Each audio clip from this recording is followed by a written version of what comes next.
Make your electrical installations safe. I'd stand to be corrected by any proper sparks, but having had to attend a couple of basic electrical safety courses with two different employers, I was left with the impression that legally, the last person to have worked on an installation was in the legal crosshairs for any injuries caused by it if it were unsafe. This is important for my decision making. I worked as a field tech for a cellular operator, and one of our by-the-by jobs was inspecting newly installed sites to make sure they complied with the company's rules and legal. For this we had a tick sheet of things to check. Think of it as an MOT but for a radio site. I turned up at this one site and straight away it was obvious that the earthing was missing. Basically all electrical earths needed to be bonded. Then the metal work of the site, the feeder and the aerial tower had to be bonded back to them too. I called the control, said cannot work on the site. Nothing is earthed and it is potentially hazardous. After a bit of argy-bargy I was instructed to turn off the incoming mains supply and carry out the inspection, noting the problems. Okay, I'll do as you ask. So power off, and now there's no service for the area. I worked through my checklist, noted the problems including the lack of earthing. Packed up, left site and down the road, called in to say finished. At which point they tell me something's wrong, the site is still down. Yeah, I know it's powered off as instructed. Told I need to turn it on, and this is where I quoted the info I'd been given. The last person to work on an installation is responsible, and since it is unsafe and beyond me to correct it, is staying off. This was of course partly bloody-mindedness, partly covering my own back, and mostly I knew that with the site down and losing money they'd make the ruddy contractors come back and correct their cock-up. You totally rock. However, this isn't malicious compliance. It's necessary compliance. Keep on keepin' on. Edit. I was wrong. Both necessary and malicious. The last person to have worked on an installation was in the legal crosshairs for any injuries caused. Similar in IT, the last one that touched it is responsible for any and all problems afterwards. As for your instance, improper earthing is a dangerous hazard. Powered off. And leave powered off. I think you were changing your luck if you hadn't powered it down. One wrong placement of a hand, a slight trip, and stopping yourself from falling. Bad juju. Very bad juju.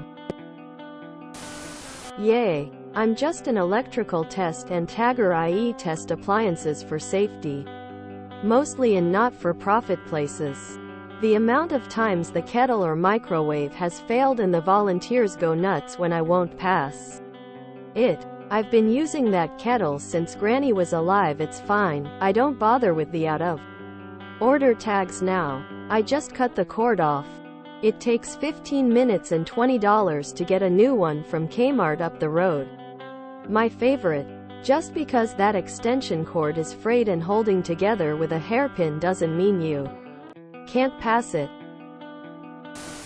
Usually you will be held negligent if you knowingly re-energize something that you are competent enough to know that is unsafe. Knowledge brings on consequences. As a Sparky, you did the right thing. Earthing is not only important, essential for electrical safety, but for aerials. Improper earthing could alter the behavior of the antenna, i.e. the gain and radiation pattern would be wrong. If we still had awards, I would give you one for using one of my favorite expressions, argy-bargy. Moo, argy-bargy, bloody-minded. Tell us you're British without saying so. Grin. Thanks for reminding me. About 10, maybe 15 years ago now, I found out that the house I live in, my FILs, has knob and tube wiring.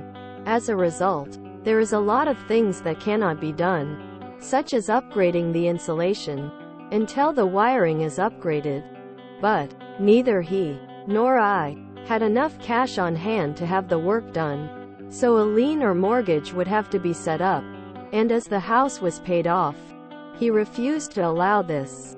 He passed this spring, and I've been looking forward to getting things like this done. Except, the house is still in inheritance limbo hell. Every time I remember, I pray that we continue to not have any fires or other issues until I can have it fixed. MO is British for annual vehicle inspection. Originally it was the Ministry of Transport test. Good for you. It's important to put the pain where it belongs, that way it can get sorted out. Had you just been a mediocre engineer, you'd have permitted the shoddy work to stay shoddy. Then the next person on site might have had a fatal shock. That said, has anyone gone back and checked that the contractor didn't just flip the switch again? Site safety starts with each of us. Good on you for doing the right thing. You radical. Just an experienced neophyte with an inquisitive and can-do mind here. I stated my electricity journey as a 5-year-old tearing apart an alarm clock and plugging it back in. No shocks, but a good yelling from Dad. Too many times I learned of the dangers of electricity through experience. Just when I think I have a pretty good knowledge base, I find out I didn't go to code and find out either why it is code or to stay away. And our building inspectors don't always know all of the codes or why, since they often have their expertise, education in general knowledge of inspection. I had my flip pass inspection but later found out one aspect wasn't code. Used a 220 for an abandoned stove to split to two 110 runs, running back to the same ground. Luckily this is for an island and a microwave, so it shouldn't overload the ground. I have an electrical book now and I verify with 3 sources. Pros. If you enjoyed this video, please check out our playlists full of similar content. BppnfvbanyOnxre is like doom scrolling for your ears. Please like, share, and subscribe.